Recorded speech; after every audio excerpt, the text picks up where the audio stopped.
हरे कृष्णा, राधे राधे। आप सभी का मेरे channel beautiful life with Kanha ji में आप सबका स्वागत है। आज हम बृहस्पतिवार की कथा को प्रारंभ करते हैं। किसी गांव में एक साहूकार रहता था जिसके घर में अन्न, वस्त्र, धन आदि किसी की कोई कमी नहीं थी, लेकिन उसकी स्त्री बहुत ही कृपण थी। किसी भिक्षार्थी को कुछ नहीं देती थी, सारा दिन घर के कामकाज में लगी रहती थी। एक समय एक साधु महात्मा बृहस्पतिवार के दिन उसके द्वार पर आए और उससे भिक्षा की याचना करी। स्त्री उस समय घर के आंगन को लीप रही थी, तो इसी कारण साधु महाराज से कहने लगी कि महाराज, इस समय मैं घर लीप रही हूँ, आपको कुछ नहीं दे सकती, फिर किसी अवकाश के समय आना। साधु महात्मा खाली हाथ चले गए। कुछ समय के पश्चात वही साधु महाराज फिर आए। उन्होंने उसी प्रकार भिक्षा मांगी। साहूकारनी उस समय लड़के को खिला रही थी, तो कहने लगी, महाराज मैं क्या करूं, अवकाश ही नहीं है, इसलिए आपको कुछ नहीं दे सकती।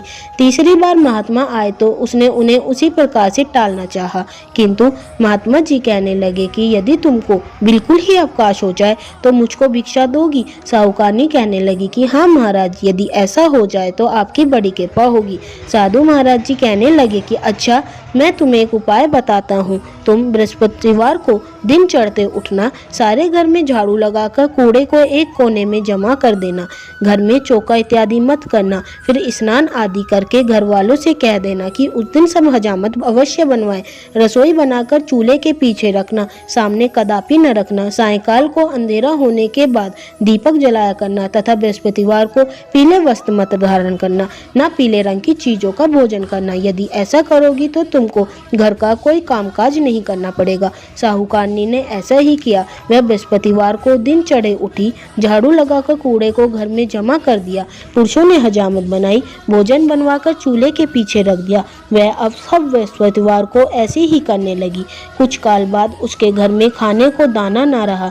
थोड़े समय में वही महात्मा फिर आए और उन्होंने भिक्षा मांगी, किंतु सेठानी ने कहा कि महाराज, मेरे घर में खाने को अन्न नहीं है, आपको क्या दे सकती हूँ। तब महात्मा जी कहने लगे कि तुम्हारे पास जब घर में सब कुछ था तब भी तुम कुछ नहीं देती थी, अब पूरा अवकाश है तब भी तुम कुछ नहीं दे रही हो, तुम क्या चाहती हो वह कहो। तब सेठानी ने हाथ जोड़कर प्रार्थना की कि महाराज, अब कोई ऐसा उपाय बताओ कि मेरा घर पहले जैसा धन धान्य से परिपूर्ण हो जाए। अब मैं प्रतिज्ञा करती हूँ कि अवश्य ही जैसा आप कहोगे वैसा ही करूँगी। तब महात्मा जी ने कहा कि अब तुम बृहस्पतिवार को प्रातःकाल उठकर स्नान आदि से निर्वृत हो, घर को गौ के गोबर से लीपो तथा इस दिन घर के पुरुष हजामत न बनवाएं, भूखों को अंजल देती रहा करो, ठीक सायंकाल दीपक जलाओ। यदि ऐसा करोगी तो भगवान बृहस्पति जी की कृपा से तुम्हारी सब मनोकामनाएं पूर्ण होंगी। सेठानी ने ऐसा ही किया और उसके घर में धन धान्य वैसा ही हो गया जैसे कि पहले था।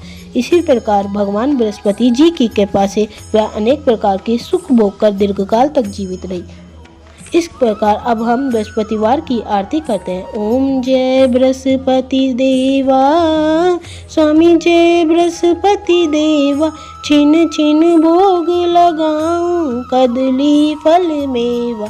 ओम जय बृहस्पति देवा, तुम पूर्ण परमात्मा, तुम अंतर्यामी, जगत पिता जगदीश्वर, तुम सबके स्वामी। ओम जय बृहस्पति देवा, चरणामृत निज निर्मल, सब पातक हरता, सकल मनोरथ दायक, कृपा करो भरता। ओम जय बृहस्पति देवा, तन मन धन अर्पण कर, जो शरण पड़े प्रभु प्रकट तब होकर, आकर द्वार खड़े।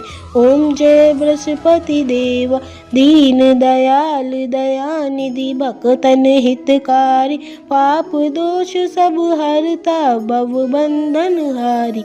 ओम जय बृहस्पति देवा, सकल मनोरथ दायक, सब संशय तारी, विषय विकार मिटाओ, संतन सुखकारी। ओम जय बृहस्पति देवा, जो कोई आरती तेरी प्रेम सहित गावे, ज्येष्ठानंद कंद सो निश्चय ही पावे। ओम जय बृहस्पति देवा। हरे कृष्णा, राधे राधे।